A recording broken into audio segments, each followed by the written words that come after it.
Irmãos, hoje nós vamos também fazer um pouquinho diferente.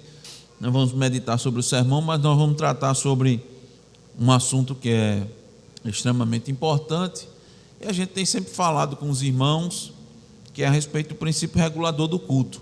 Então, dada a providente data de hoje, né? Foi muito providente nesse sentido. Inclusive, até o irmão Zaqueu tinha pedido, eu acho que foi no ano passado, não foi, Zaqueu? Ele sugeriu a gente falar sobre calendário litúrgico. E nós vamos dar uma pincelada hoje, nós vamos só citar a questão do calendário litúrgico, mas nós vamos nos concentrar um pouco, inicialmente, no princípio regulador do culto e, evidentemente, passar mais tempo abordando a questão do Natal, também, claro, do culto e a fé reformada. Uma data muito propícia hoje, 24 de dezembro, né? Então vamos falar sobre o princípio regulador do culto. A gente tem conversado sobre o princípio regulador do culto, tem citado para os irmãos o princípio regulador do culto e temos evidentemente aplicado o princípio regulador do culto na nossa igreja. Mas, vamos ver um pouco o que é a definição do princípio regulador, a concepção, ver o princípio regulador, a fundamentação bíblica do princípio regulador do culto, vermos o princípio regulador do culto na nossa confissão de fé. Você sabia, Aline, que na nossa confissão de fé tem claro a respeito do princípio regulador? Sabia, Simone? Sabia? Está em que capítulo? Olha, está em que capítulo? Bora, João, está em que capítulo o princípio regulador do culto? Não recorda não, né? Qual é o capítulo que trata sobre o culto? Não, a igreja não. Sobre o dia do Senhor, o título é Paranã e o dia do Senhor. Capítulo 22, a adoração religiosa e o dia do Senhor. Lá está explícito o princípio regulador do culto. Então, o princípio regulador do culto, ele é um item da nossa confissão de fé. E, evidentemente, se está na nossa confissão de fé, é porque está na Escritura, né?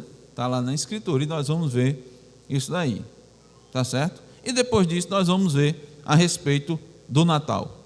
Então está aqui o nosso percurso. O que é que nós vamos percorrer? Como eu disse para os irmãos, definição e fundamentação do princípio regulador do culto, nós vamos ver biblicamente e confessionalmente, digamos assim, e nós vamos iniciar a introdução à temática do Natal, vermos a origem do Natal, a instituição do Natal na igreja cristã, as instituições natalinas e vamos trazer algumas aplicações na conclusão.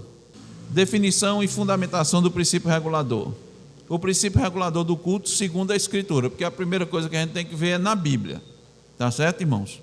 Nós temos vários textos bíblicos que vão mostrar o princípio regulador. Mas nós queremos trazer para os irmãos, inicialmente, que isso, irmão, está presente desde a antiga aliança. E ele não vai deixar de ser na nova aliança. Nós vamos ver também que está na antiga aliança, como o povo cultuava a Deus na antiga aliança e também na nova aliança. Baixa um pouquinho. Vejam os irmãos aí o texto que nós estamos projetando para os irmãos. A gente precisa entender que, devido à natureza pecaminosa, nossa natureza, o povo de Deus se desvia da verdade, mas não é uma vez ou outra, não. Não é raro o povo de Deus se desviar da verdade. É comum perverter a religião, perverter o culto, de duas maneiras.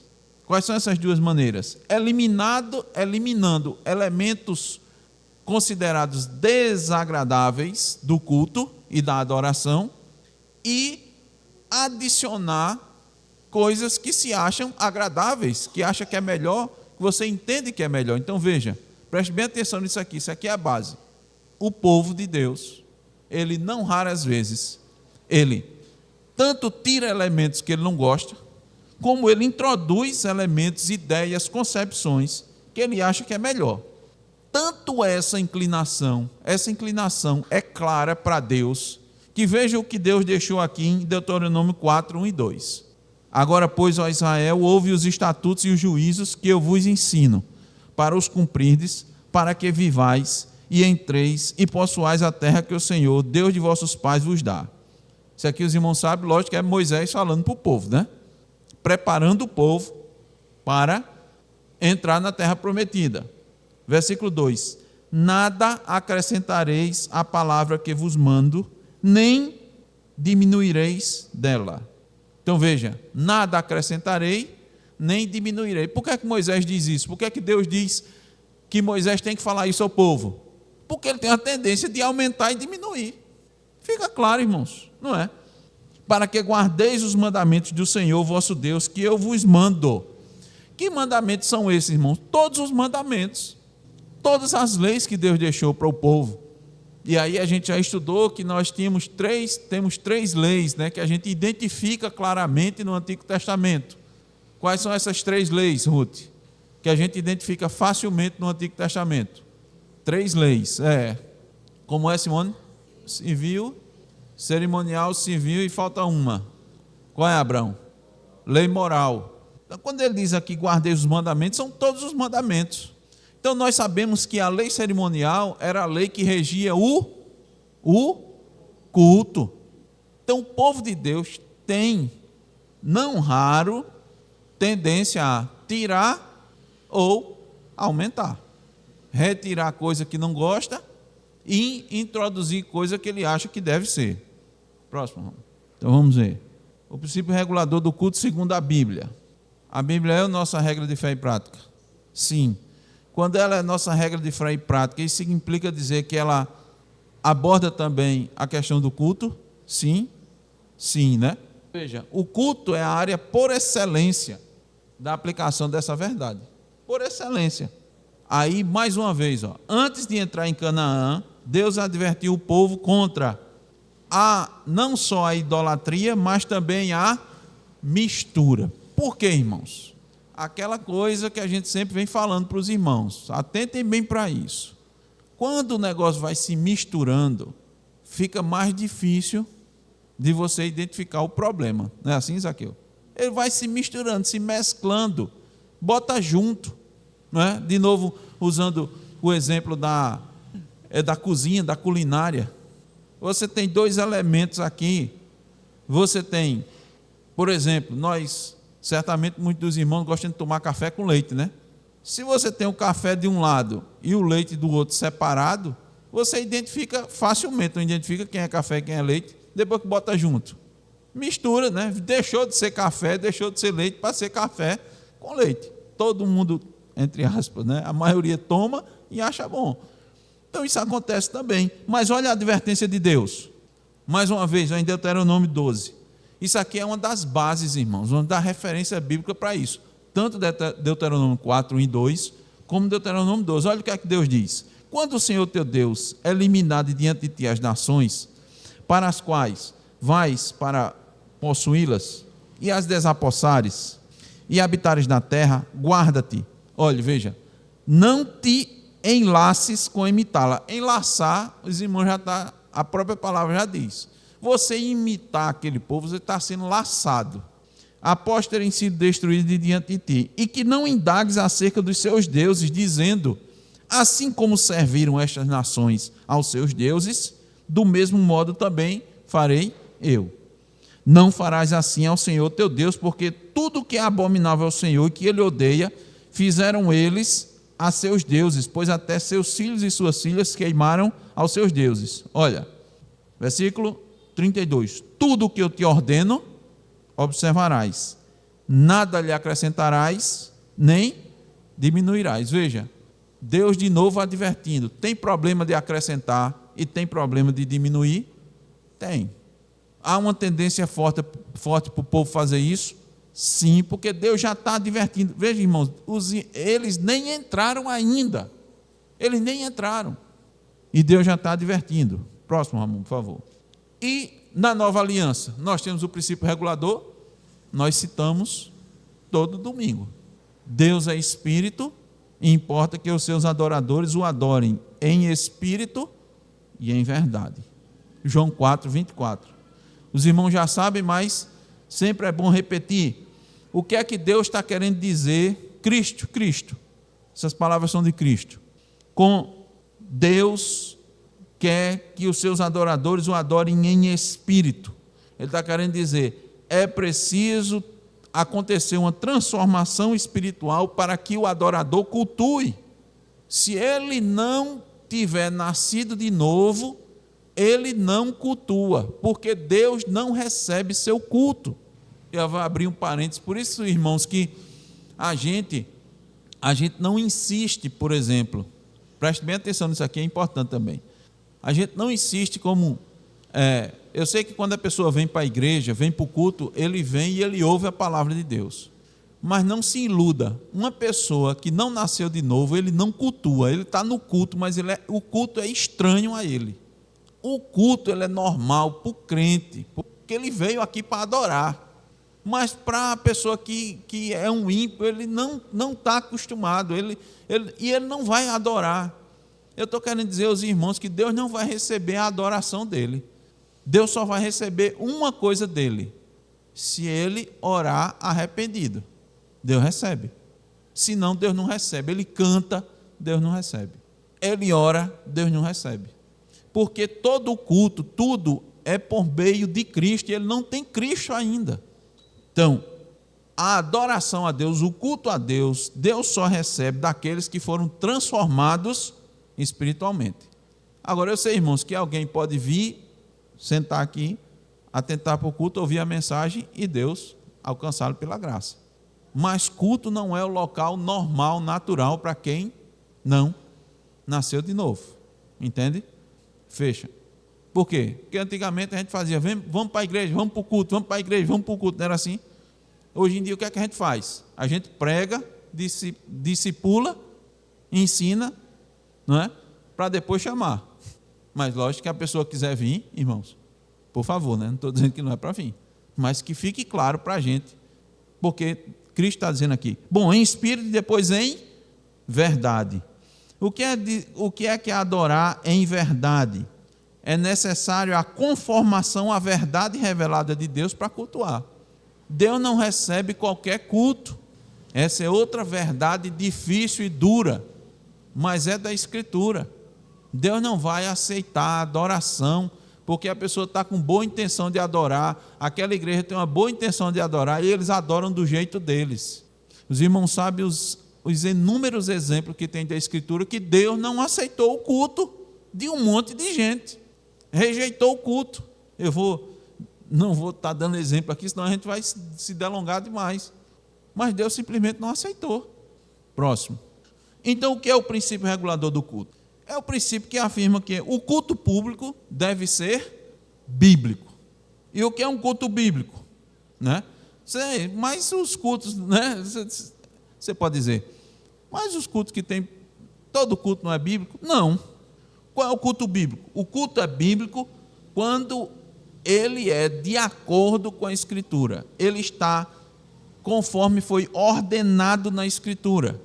O princípio regulador diz assim: tudo que não é ordenado no culto, para o culto, é proibido.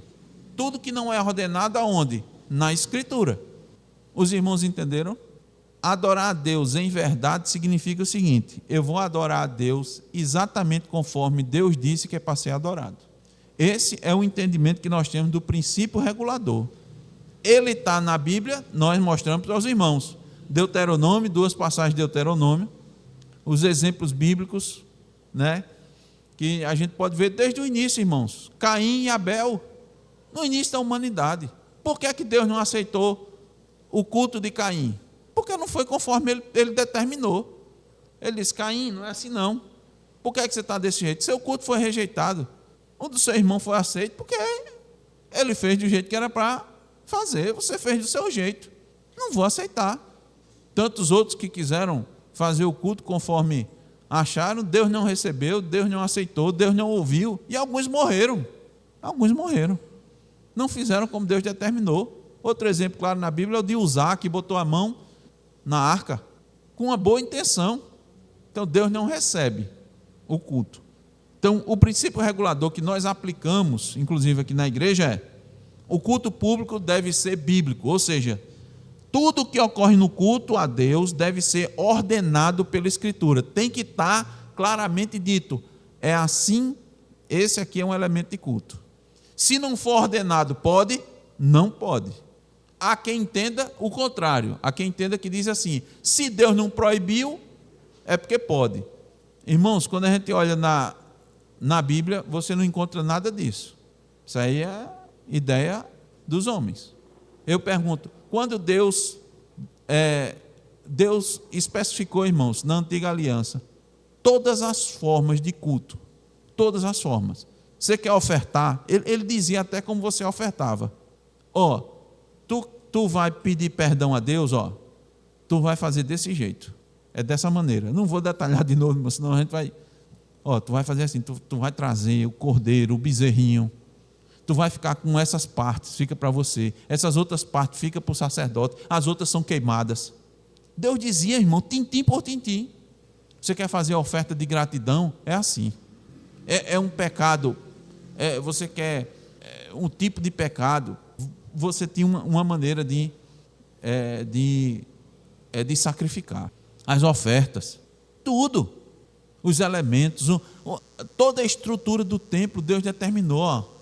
A bacia de bronze, a arca da aliança, o castiçal, tudo Deus determinou. Nada ele deixou assim, Moisés, faça aí do jeito que você achar melhor. Alguma vez ele fez isso, irmãos, com relação ao culto? Nunca fez. Então nós entendemos que esse é um princípio que está na Escritura.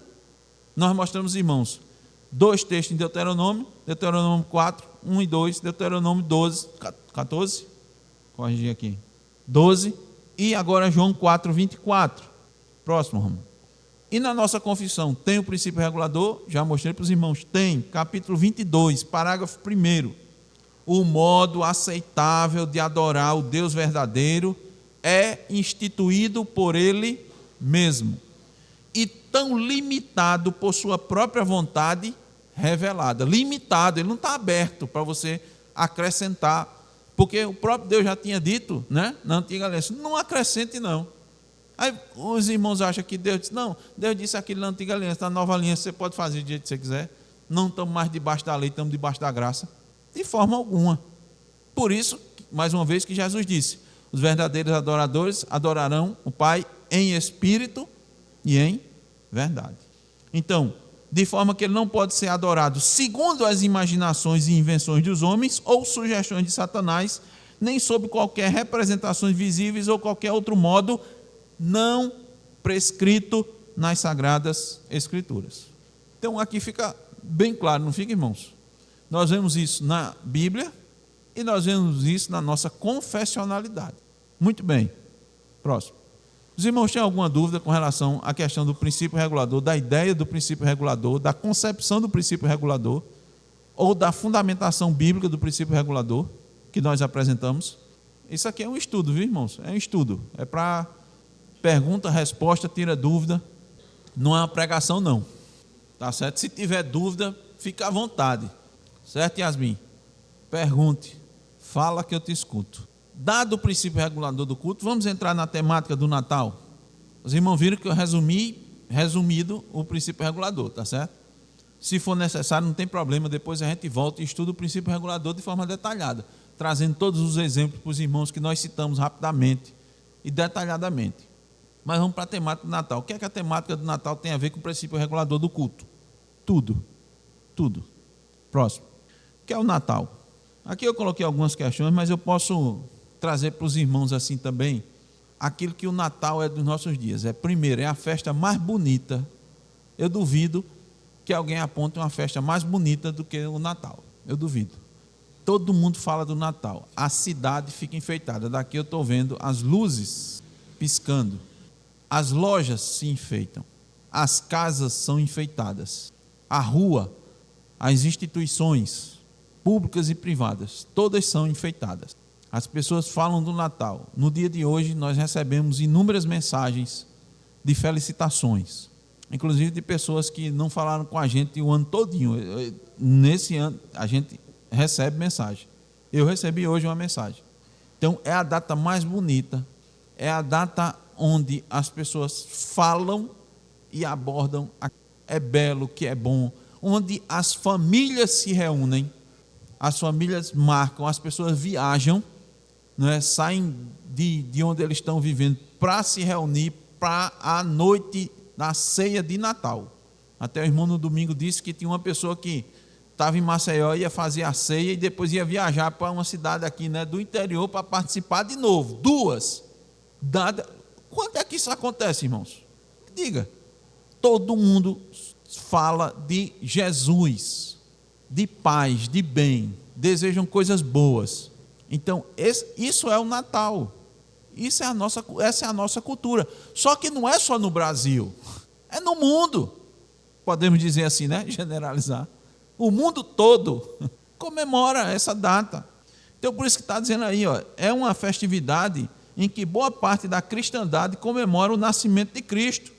Mas aí a gente começa a abordar, ó, o calendário litúrgico. Ó. Além do dia de Natal, diversos outros dias do calendário eclesiástico ou calendário litúrgico, conhecidos como dias santos, foram separados pela igreja cristã medieval para comemorar eventos relacionados à vida de Jesus e à história da igreja. Aí nós estamos aqui embaixo, trazendo para os irmãos o que tem no calendário litúrgico. Festa da Epifania, Dia dos Reis, Quaresma, Páscoa, Quinta-feira da Ascensão, Dia de Pentecostes, além do Natal. Tudo isso faz parte do calendário litúrgico. E quando isso surgiu, irmãos? Quando isso começou a ser utilizado? Na igreja primitiva? Não. Foi recomendado pelos apóstolos? Não. Foi citado pelos profetas? Não. Foi orientado por Cristo? Não. A igreja primitiva realizava? Não. Quando surge? Por isso que está aí. Na igreja cristã medieval. Aproximadamente, para os irmãos se citarem historicamente, a Idade Média ela fica entre 400 e alguma coisa, 470 para frente, depois de Cristo, até o ano 1400 e alguma coisa. Eu não decorei exatamente. Esse é considerado o período da Idade Média, Idade Medieval.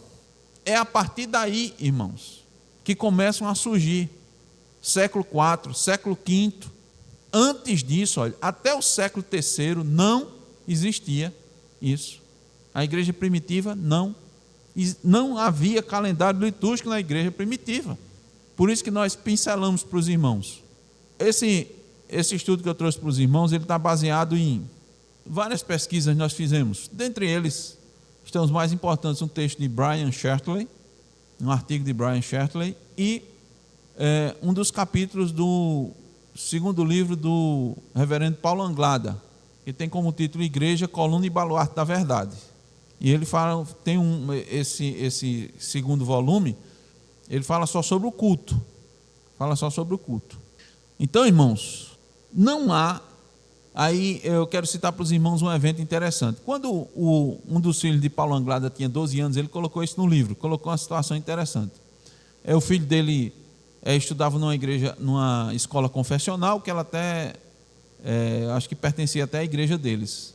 Então, a grande maioria era evangélico, né? Mas tinha lá também pessoas, evidentemente, que eram católicas romanas. E a professora fez uma vez uma pergunta a um dos alunos que não era evangélico, não era católico. Ele disse: por que vocês seguem o calendário, né? Por que vocês comemoram, por exemplo, né, o dia de Pentecostes? Ele perguntou: por que vocês comemoram Corpus Christi? Corpus Christi. A professora perguntou, o menino se voltou para ela e perguntou: e por que vocês comemoram a Páscoa e o Natal? Paulo Anglada disse que o filho dele disse: e agora? Responda o quê? Por quê, irmãos? Quem determinou o calendário litúrgico não foi a palavra de Deus, não foi Deus. Isso é a invenção dos homens. Mas vamos seguir. Próximo. De onde vem o Natal? Tem que começar de algum ponto, né? Tem que ter um ponto de partida. Uma coisa, irmãos, todos admitem, todos, absolutamente todos, quem comemora e quem não comemora. A comemoração do Natal, sua origem, não está baseada numa prescrição bíblica. Nós desafiamos qualquer pessoa a dizer: a comemoração do Natal está aqui, biblicamente. Olha, não está. Veja bem, Há várias enciclopédias que mostram isso. Eu trouxe aqui a enciclopédia católica, mas se você for na Larousse, na enciclopédia britânica, você vai ver exatamente isso. A católica reconhece que o Natal não estava entre as festas mais antigas da igreja. Aí ele até bota uma referência, visto que Irineu e Tertuliano a omitem nas suas listas de festas. Possivelmente Eusébio também não colocou. Não há, irmãos, não há nem prescrição bíblica, nem você encontra a igreja primitiva, está aqui, ó, entre as festas mais antigas da igreja, a igreja primitiva, comemorando o Natal e na dispensação da graça, ou seja, nos últimos tempos, na nova aliança, nenhuma festa comemorativa foi mantida ou instituída, exceto a ceia do Senhor.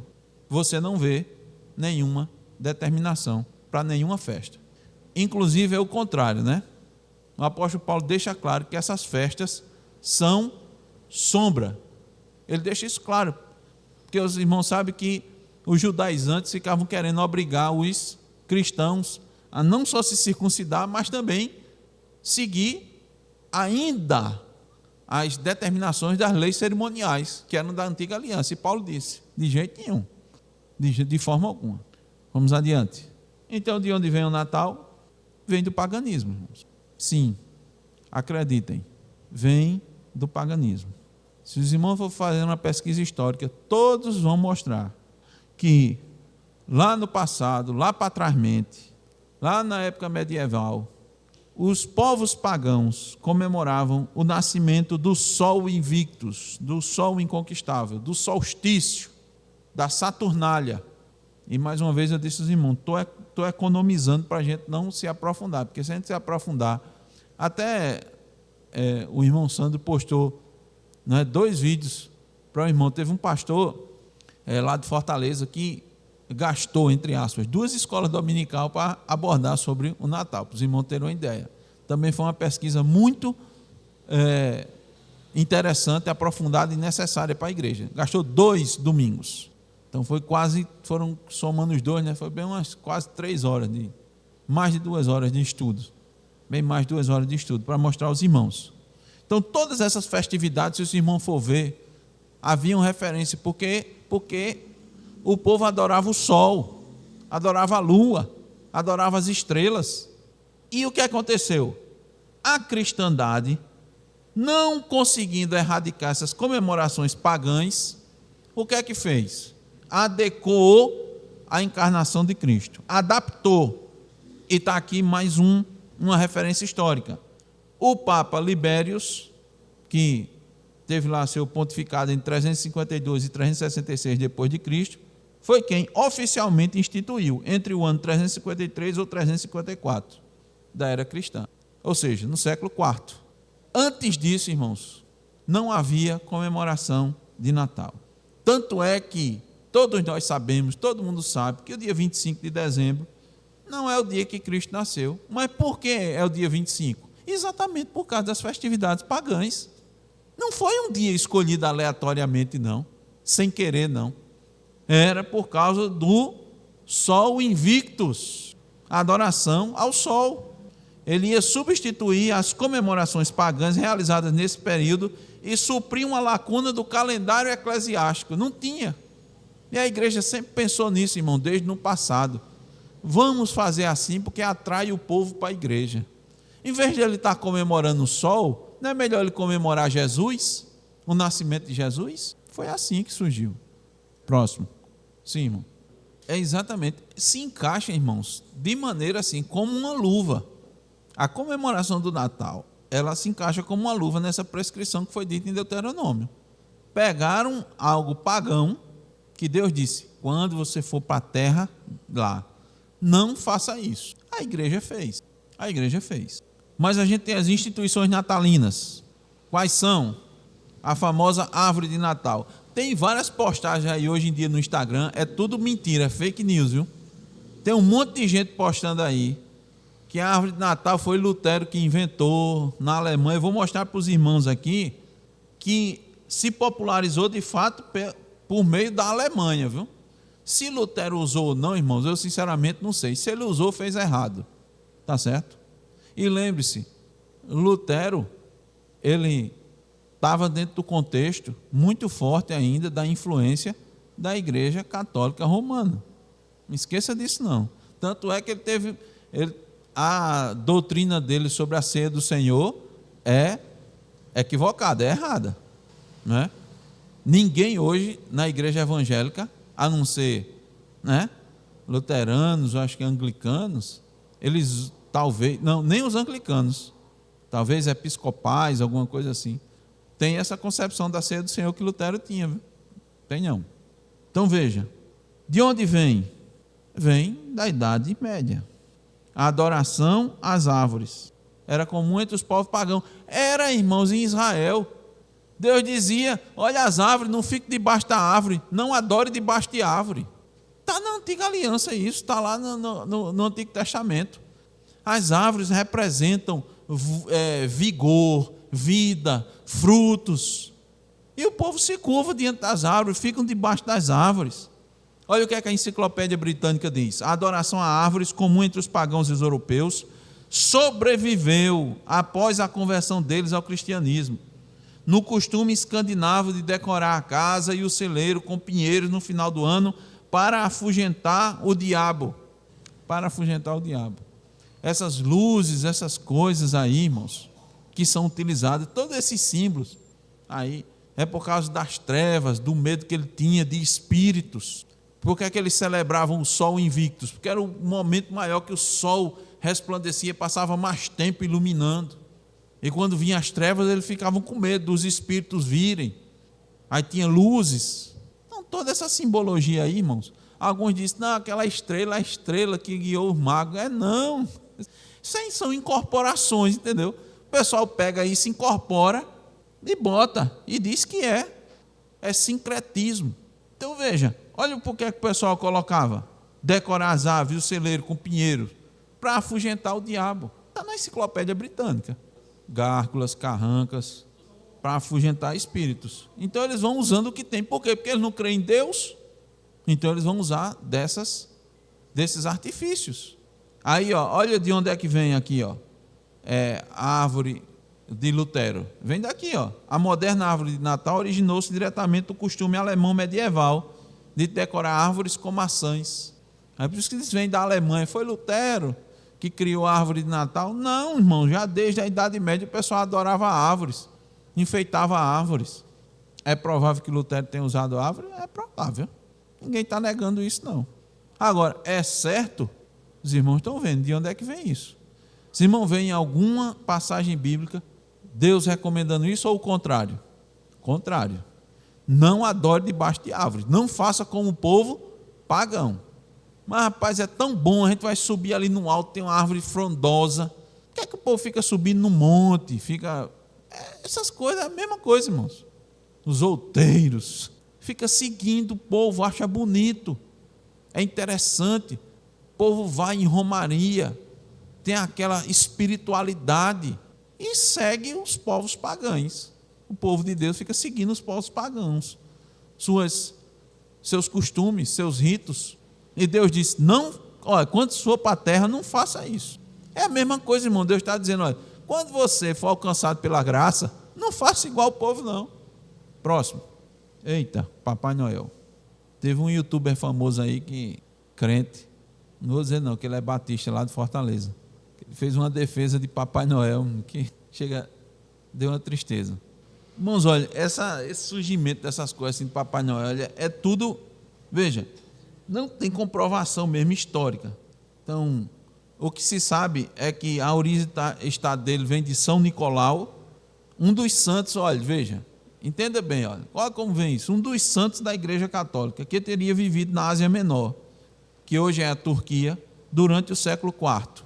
Olha o que é que diz aqui: a existência de São Nicolau não é atestada por nenhum documento histórico, é tradição, vem da tradição, você não tem nenhuma base, mas vai, passa, fica bonito, o povo gosta e se espalha.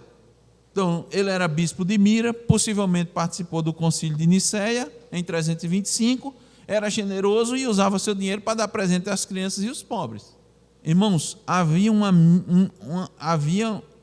um culto, uma missa uma veneração, ele foi considerado santo. Por isso que é São Nicolau, Saint Nicholas, de onde vem Santa Claus, que é Papai Noel em inglês. O que é que a reforma protestante fez? Fez desaparecer o culto a São Nicolau e o culto a todos os santos, irmãos. Eu vou abrir um parênteses também, como eu disse, irmão, a gente tem que, hoje é resumido, mas eu quero que os irmãos fiquem bem com isso em mente. Foi uma luta, porque esses dias santos aqui, quando os crentes reformados, puritanos, eles ascendiam ao poder, ou seja, quando governantes crentes eram colocados, o que é que eles faziam? Eles procuravam eliminar essas comemorações aos dias santos, muito menos culto, missa, desaparecia. Aí aqui mostra claramente que, exceto na Holanda, onde a sua lenda foi mantida com o nome de Sinterklaas, uma pronúncia nesse sentido. Então, de onde é que vem a árvore? É a origem pagã. E onde é que vem Papai Noel? De uma tradição que virou missa, que virou culto. Não. Foi bom que você colocou. Por exemplo, mas a troca de presentes, pastor, a troca de presentes. Vamos ver o próximo. A troca de presentes. Olha lá, irmão. Eu vou mostrar para vocês. Na Roma Antiga era comum troca de presente nas comemorações da Saturnália. O que era a Saturnália? Festa em honra ao deus Saturno. Também de onde se originou o Natal. Aí o pessoal argumenta, mas os reis magos não trouxeram presentes a Jesus? Então, por que a gente não troca presentes? Irmãos, eles trouxeram presentes a Jesus. Primeiro não foi no nascimento de Jesus. Jesus já tinha nascido. Quando os reis chegaram lá, já tinha um tempo do nascimento de Jesus. Aquelas representações teatrais, de que o pessoal leva com Jesus na manjedoura, eles não estavam lá não estavam na manjedoura não, quando entregaram presentes. Mas é assim, né, irmanita, que o pessoal faz, leva os presentes para Jesus, não estava na manjedoura, foi depois. E por que presentes? Porque, irmão, ninguém entra na presença do rei de mãos vazias. Não era trocar presentes entre si, não, aqui troca presentes. Eles estavam levando presentes para o rei, ouro, incenso e mirra. Ninguém ia diante de uma autoridade daquela sem levar nada. É uma boa pergunta. De onde é que vem? De onde é que origina? De onde é que vem a comemoração de aniversário? Não é isso. Vamos abrir um parênteses aqui. Eu vou abrir e vou fechar os parênteses, tá certo? Porque isso dá pano para manga, né? Isso dá pano. Né? Pode ficar à vontade. Rutinha, eu vou trazer isso aqui para a gente pensar. O que Gisele traz é interessante. As comemorações de aniversário, nas igrejas por onde eu passei, eu sempre procurei direcionar os irmãos que fizessem como modo de gratidão a Deus. Sempre. Em casa, olhe, é modo de gratidão. E eu sempre digo, os irmãos vão lembrar que eu digo, não agradeça só porque você fez um ano, agradeça todo dia, todo dia, todo dia, todo dia. Comemoração de aniversário é algo cultural, e eu vou dizer aos irmãos, se a gente quiser se aprofundar, é bem provável que você não queira mais comemorar, é bem provável. Aí eu já vou adiantando os irmãos, por que é que eu não toco nisso? Por que é que eu não toco nessa questão? Assim como Calvino fez, eu tenho a mesma concepção. Se a gente ficar tocando nisso, a gente pode atrapalhar outras coisas que a gente precisa crescer. Eu vou citar Calvino. Calvino fez o seguinte, Calvino também entendeu que esses dias, entenda bem, irmãos, nós vamos levar isso aqui para frente, mas os irmãos vão entender melhor, eu vou citar aqui. Essa questão de remover todo dia santo, né, do calendário e tal, Calvino achava, quando ele chegou em Genebra, o pessoal já tinha removido tudo, ele não participou, mas ele ficava preocupado, ele disse assim, se eu tivesse aí, eu possivelmente não tinha concordado de uma eliminação de uma hora para outra, por causa de quê? Porque quando uma coisa está enraizada culturalmente, é muito difícil tirar e pode atrapalhar reformas mais importantes. Eu vou explicar para os irmãos. Quando a gente existem coisas que quando a gente aprende, a gente entende, aprende, entende e compreende, outras coisas ficam mais fáceis, você não tem trabalho. Se você troca, dá problema. Então é melhor você deixar algumas coisas e seguir com outras, e depois essa daqui, muito facilmente você vai resolver. Então veja, se Natal, como a gente está vendo aqui, claramente, irmãos, tem origem pagã, não foi ordenado, a igreja primitiva não fez, mas e as igrejas comemoram? A grande maioria comemora. E eu vou citar para os irmãos, e dentro do povo reformado tem quem comemore. E eu vou mostrar para os irmãos pior, não é só comemorar, é fazer culto de Natal. Bota o próximo aí, Ramon.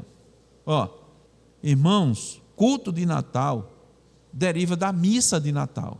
Christmas, né?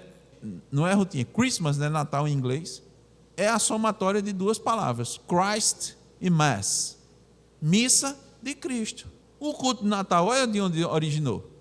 A missa de Cristo, onde a Eucaristia está lá presente, e a Eucaristia é um sacrifício de Cristo. E as igrejas ficam fazendo culto de Natal. Culto de Natal é a versão protestante da missa de Natal. Porque não tem culto de Natal, irmãos. Onde é que está na Escritura mandando fazer culto de Natal? Só que é uma missa com roupagem evangélica. E o pessoal começou a introduzir outros elementos. Lembra daquilo que Cristo disse? Ó, que Moisés disse por meio de Deus, não aumente nem tire, né? Hoje em dia você vai para um culto de Natal, tem cantata ou não tem? De onde é que veio cantata, irmãos? Tem jogral? Irmã Anita nunca participou de um jogral. Já ou não já? Já, eu também. Jogral no culto, na igreja, na escola dominical, tinha ou não tinha? Na escola dominical mais tinha jogral. Esses elementos, irmãos, foram principalmente introduzidos por causa do Natal. Isso não tinha na igreja. Olha o último parágrafo aí. Essas práticas comuns aonde? Na Idade Média. Irmãos, a Idade Média foi uma idade terrível para a igreja, que até hoje é chamada de Idade das Trevas. Os reformadores, quando chegaram, irmãos, tiraram tudo isso no século XVI, romperam. Só que, olha só, quando chegou no século XIX, isso recuperou um fôlego tremendo. Por causa de quê? Olha os hinos. Você acha que hino é um negócio assim? Hino é um negócio perigoso. Música é perigosa. Música é uma coisa perigosa. Música é muito perigosa. A música é algo que ela mexe com o sentimento, com a memória. E ficou forte. Aí começaram, onde os irmãos acham que começaram essas cantatas de Natal, essas músicas e tal, essas composições? Então veja, olha o culto de onde deriva. O culto de Natal de onde deriva? Deriva daí. Próximo. Vamos que a gente vai adiantando e vai vendo. Na conclusão, eu vou abordar mais algumas questões. Quais são as implicações? Vamos lá. As instituições natalinas, eu mostrei para os irmãos, árvore de Natal, decoração, ceia, troca de presentes, Papai Noel, são tradições, tudo isso se originou no paganismo. Quando não veio do paganismo, foi trazida pela igreja medieval, que estava corrompida, a sua grande maioria. E olha, isso aqui, ó, por força do costume, foi absorvido pelas igrejas, especialmente no século XIX, por força de costume, ou seja, sem nenhuma base bíblica, sem nenhuma fundamentação. E aí o culto de Natal favoreceu essas incorporações que ficaram na igreja, simplesmente ficaram na igreja. E aí, reflita aqui comigo, irmãos, veja isso daqui. A gente não deveria se surpreender pelo fato de pessoas que não temem a Deus, rejeitam Cristo, rejeitam a sua palavra, se entregam aos pecados, no dia de Natal se unam aos cristãos para todo mundo celebrar Cristo. Não é estranho, não. Muito provavelmente. Se aqui tivesse culto de Natal e você convidasse uma pessoa, você podia ser o vizinho ou quem fosse seu conhecido, ele passava o ano todinho negando, mas no Natal ele vinha. Muito provavelmente ele ia vir para o culto de Natal, porque é Natal, vai ter cantata, vai ter coisa especial na igreja. Ou não tem no culto de Natal? Não é estranho, não. A pessoa rejeita Deus, não bota Deus na boca. Eu digo assim, os irmãos entendem, mas passa o ano todinho, mas no dia de Natal manda mensagem, manda foto, cardzinho com a foto da pessoa e os negócios e tudo. O Natal. Agora vamos fazer umas perguntas aqui mais diretas. Se fosse da vontade de Deus que celebrássemos o nascimento do seu filho, por que ele não disse que era para fazer isso? E por que ele não disse a data de fazer? Se os irmãos vão ver as 3 festas, Ruth, quais são as 3 festas? Páscoa, Pentecostes e Tabernáculo. João, essas 3 festas não tem a data certinha que é para o povo comemorar? Ele diz o mês e diz o dia. Diz o mês e diz o dia. Por que se Deus quisesse que a gente comemorasse o nascimento do filho dele, nem ele determinou que era para fazer isso? Deus não. Irmãos, se fosse importante para Deus, estava na Escritura, irmãos. Se Deus quisesse que a gente adorasse o filho dele num dia específico, estava na palavra dele. Tinha prescrição. Tinha alguma prescrição. Não é possível. Aí outra pergunta, por que os apóstolos não recomendaram nas suas cartas? Pedro não recomendou, Paulo não recomendou, Tiago não diz nada. Por que não? Porque a igreja primitiva, que teve contato com Cristo, não comemorou o Natal. Os pais da igreja, por que eles não comemoraram? Porque não tem registro. Porque não há menção em toda a escritura da comemoração de um evento tão importante. Nós não estamos negando, irmãos, a importância do verbo encarnado. Entenda isso, por favor. Nós não estamos negando. O verbo se fez carne e habitou. Glória a Deus nas maiores alturas. Glória a Deus, porque Cristo veio. Deus encarnou e veio para cá. Mesmo com isso, não temos prescrição para isso. Eu acho que são perguntas importantes para a gente se questionar. E qual deve ser nossa postura em função disso tudo? Aqui é uma recomendação para os irmãos, uma orientação pastoral. Não ignore a força da cultura, das tradições enraizadas, da atmosfera de fraternidade e da memória afetiva do Natal. Não ignore isso. É muito forte. Como eu disse aos irmãos, Calvino entendeu que essa tradição era tão forte que ele achava que não deveria, não é que ele achava que não era para acabar, não. Para acabar de vez é muito difícil. Porque o pessoal diz, vamos erradicar tudo de uma vez, logo de uma vez só. Tirar tudo. Eu digo a mesma coisa. O que é que eu recomendo para os irmãos? Se alguém quiser conversar sobre o assunto, a Bíblia diz como você vai fazer isso. Mostre com mansidão e boa consciência. Está lá em 1 de Pedro 3, 15 e 16. A razão de você não comemorar o Natal. É muito tranquilo. E, olha isso aqui, deve-se ter respeito, porque a origem do Natal é pagã? Irmão, não tem como negar. Mas tem gente crente, reformado, que comemora. E ele não comemora achando que está adorando o Deus Sol, não. Ele comemora achando que está adorando Cristo. E a gente tem que entender que na mente dele é isso mesmo. E a gente tem que entender. Eu acho que está errado. Eu acho não. Para mim está errado. Mas eu tenho que entender que o posicionamento dele é esse. E a gente tem que ter essa postura. Eu entendo que a gente tem que ter essa postura. Nós não devemos, irmãos, próximo Ramon, estar declarando guerra, iniciar uma guerra por conta disso, não. Eu recomendo aos irmãos tolerância, respeito, promoção da paz, mas firmeza na verdade. Você não pode deixar de dizer que eu entendo que você comemora, eu entendo que você entende. Olha a última questão aí. Algumas igrejas e pastores reformados, apesar de conscientes da origem pagã das festividades natalinas e de rejeitarem a incorporação de tradições pagãs ao culto, sentem-se livres para celebrar o nascimento de Cristo. Tem gente que usa a Escritura para justificar o posicionamento dele. Não, não tem realmente, a origem é pagã, mas Cristo veio, Cristo encarnou, os anjos o adoraram, e eu vou adorar também. E decide e pronto. Eu acredito que é porque é muito difícil romper. É muito difícil. É melhor ceder. Eles dizem, vamos aproveitar esse dia para evangelizar. Pode ser, irmãos, que Deus haja em alguém. Mas esse não é o espírito do Natal. Já ouvi falar nesse espírito do Natal? Já pensaram no que é o espírito do Natal? Não existe espírito do Natal.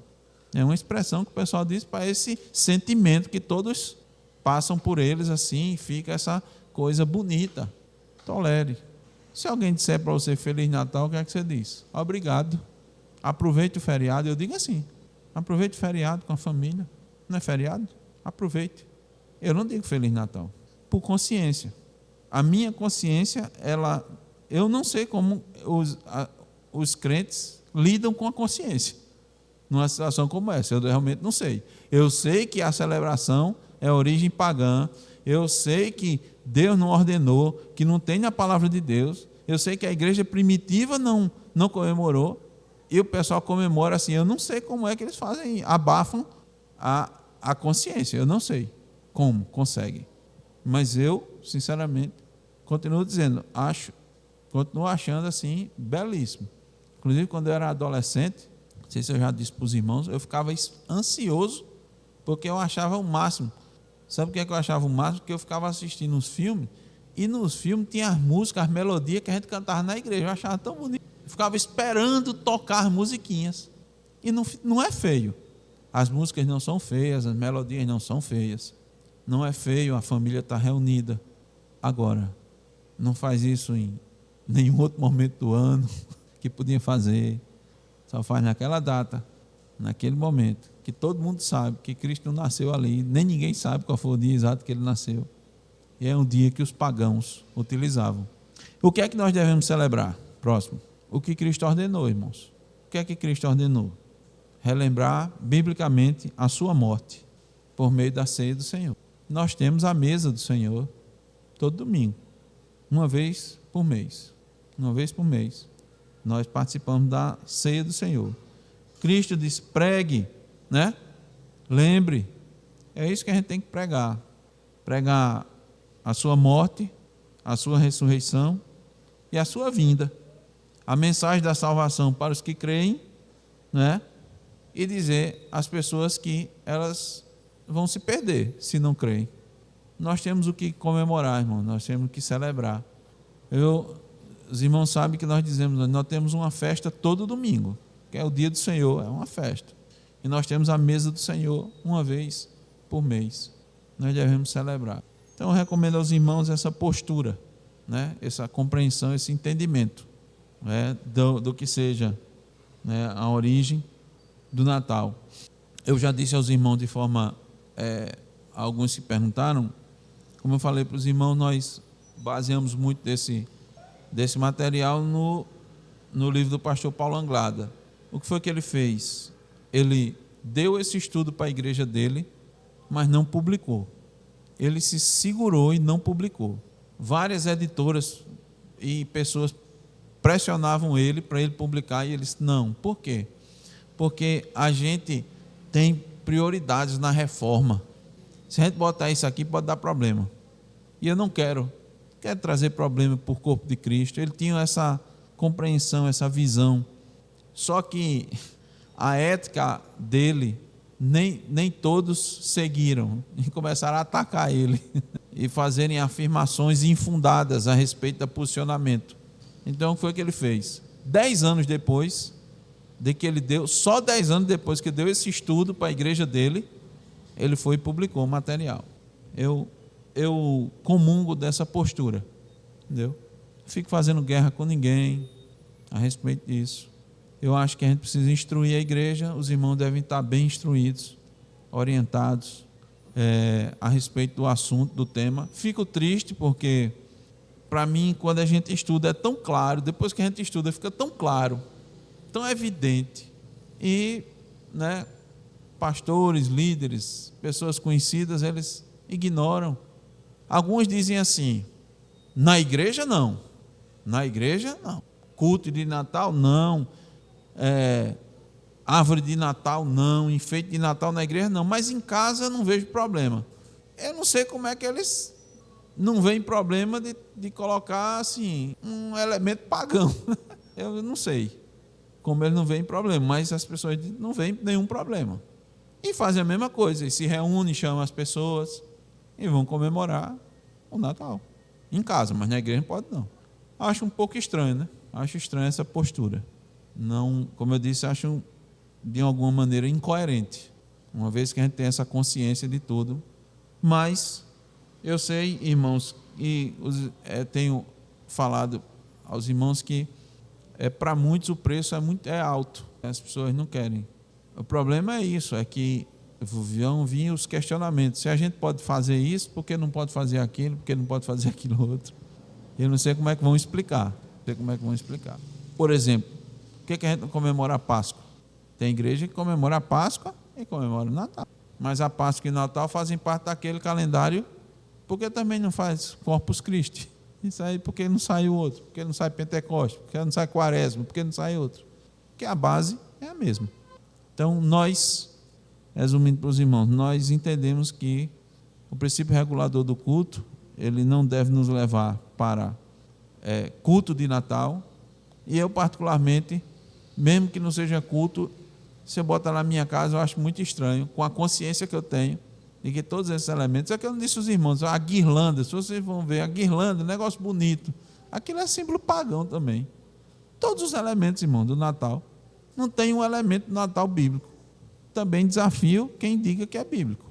Qualquer elemento que se usa no Natal, das bolinhas, das trocas de presente, o único que o pessoal consegue alguma coisa é a estrela que bota lá em cima.